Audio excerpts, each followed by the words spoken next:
Taking photos in a new destination can be a little bit hectic. Knowing what to concentrate on when you're out and about can all be a little bit overwhelming, especially if you want to get great photos and have a good time when you're at a new place. So today, to help you to try and get more of those great photos, I'm going to talk specifically about what I like to focus on when I'm out taking travel photography.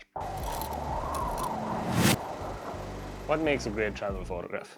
Many things. Travel photography can be complex, diverse, and all in all, just a little bit hectic. When you're out and about taking travel photos, you have a lot of things hitting you and you have a lot of things coming at you, and it can all just be a little bit overwhelming. It can be really hard to know what to focus on, especially if you're in a new country or a very different country, or even just someplace that's like really busy, which a lot of popular tourist destinations are. Now, there's a lot of travel photography tutorials on the internet, but what I find is that many of them focus on general tips about travel photography, which they're great, don't get me wrong.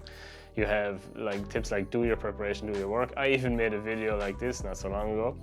But in this video, I want to talk a little bit more about the specific things that I'm thinking about or that I'm keeping in my head when I'm actually out and about taking the photos. Like when I have the camera in my hand, the things that are going through my head, with the goal, of course, of clearing up a little bit of space in your head. So you can, of course, not only take better photos, but also enjoy it a little bit more as well, because I mean, that's why we're all here, right? We want to have fun. I want to take away some of the crazy, overwhelming stuff so you can relax and enjoy your photography just a little bit more.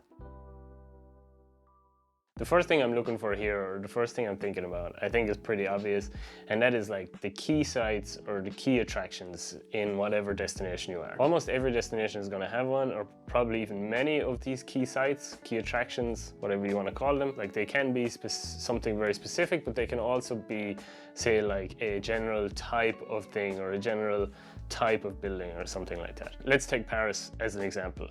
In Paris, the Eiffel Tower is very much one of the key sites, key symbols of the city, but also the look and feel of the buildings there, the building facades, those are also very much a key symbol of the city of Paris. So you could say that both of those would be considered key sites or key symbols that I'm trying to photograph when I'm there. So I'm trying to capture these.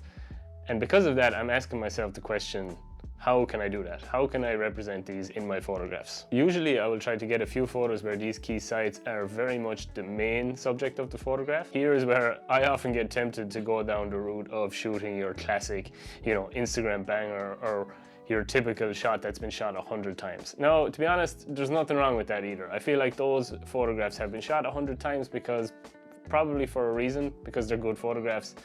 And they're probably the best compositions in many areas. But then the other type of photograph for these key sites or key attractions that I'm trying to take is to use these elements as background elements or enforcing elements in my photograph. I think this is where you can really be a little bit creative, and it's fun to think of different angles and different perspectives to try and show those in the photos as part of your composition, but not necessarily your main subject. This is my way of finding unique perspectives of these things that have been shot 100 times. And what I find is that it can be a great way to showcase the impact of these sites or these attractions on the destination that you're in. But you can show how they really are such like an integral part of the destination. So for example, here in the city that I live in, Cologne, Germany, the cathedral is clearly the main attraction here in the city. But it's also a very important aspect of the personality of the city, and you can see it from many, many different places in the city because it's so big. So if I was taking travel photos here, using the cathedral in the background to show that it's an ever-present part of the city, that it's always there in the background, that it's kind of lurking over everybody in the city, that would be the story that I'd be trying to tell. But of course, you can get creative in many different types of ways. Generally, I just try to use many different composures to tell the story of the place that I'm in, and I use these main sites or attractions to back that story up and give it context.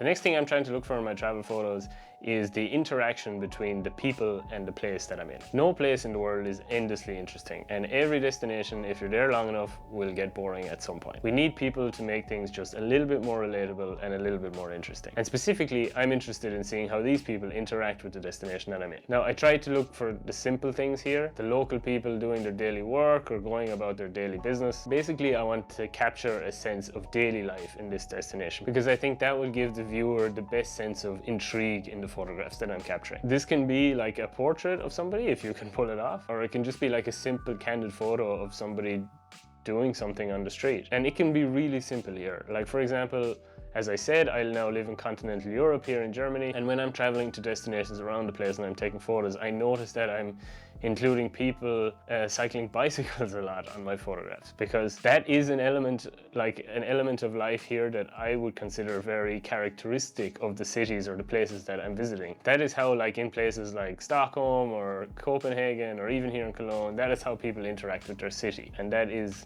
very much a part of the story that I want to tell. So specifically, I'm trying to look for the simple things that show the intrigue of everyday life. I think that these shots really reinforce the iconic or the big shots that I mentioned in the first part. They'll give extra life to all of the other photos in my set. Now, this is actually where, if you're used to doing street photography at home, it's going to be a lot easier. If you're used to going out and about and finding interesting things in your everyday local places that you've seen 100 times before, it's going to be a lot easier when you travel to a new destination and you have all of this new stuff to take photos of. You're going to be able to focus in on those interesting things a lot quicker and a lot easier. However, it is important to mention here that you should, of course, always be respectful. Just because you're traveling to a place doesn't mean you have the right to do and shoot whatever you like. You are a visitor here, and you should always remember that. Follow the rules and you can still get great photos.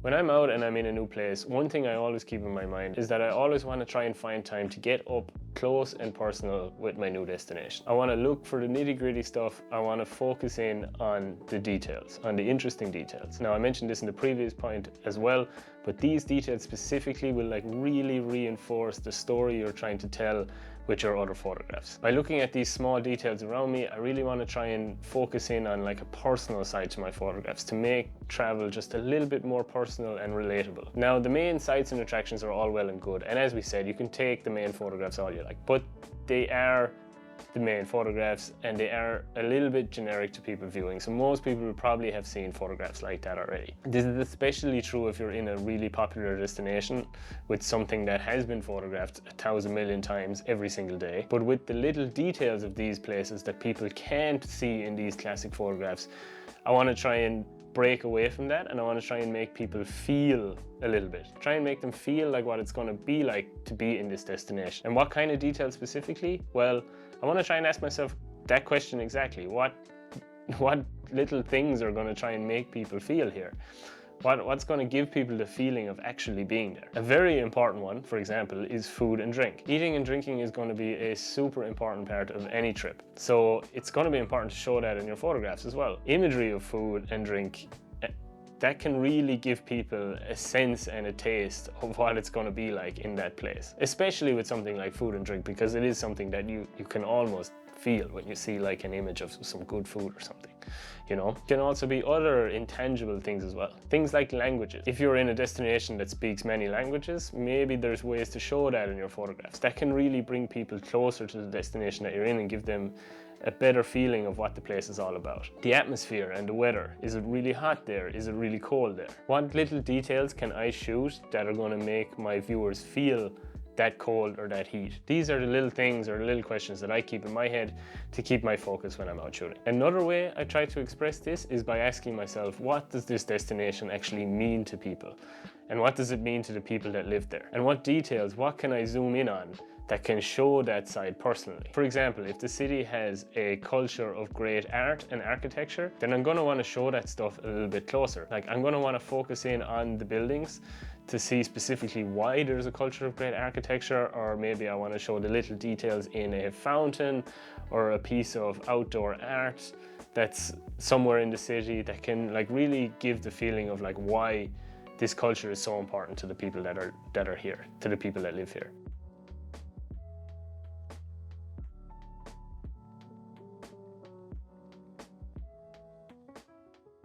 So, to summarize it all, travel photography doesn't have to be too overwhelming. When I go to a new place, I try to focus on 3 simple things: capturing the key sights or attraction of a destination, capturing the interactions between the people and the destination itself, and zooming in on the little details that really bring it to life. And by keeping those 3 things in my mind, I find that my camera will take care of the rest. As always, this will take a little bit of practice. As is my golden rule in photography, it's really just all about getting out there and shooting, and doing it so much that you can get to that point where your camera will take care of the rest. And if you want to watch more tips to help you with that, check out some of the other videos on my channel. As always though, do let me know what you think. Is there anything I missed? Is there anything out there that you guys like to keep in your mind when you're in a new place taking photos? Let me know in the comments. Thanks again for watching, and I'll be back with another video really soon.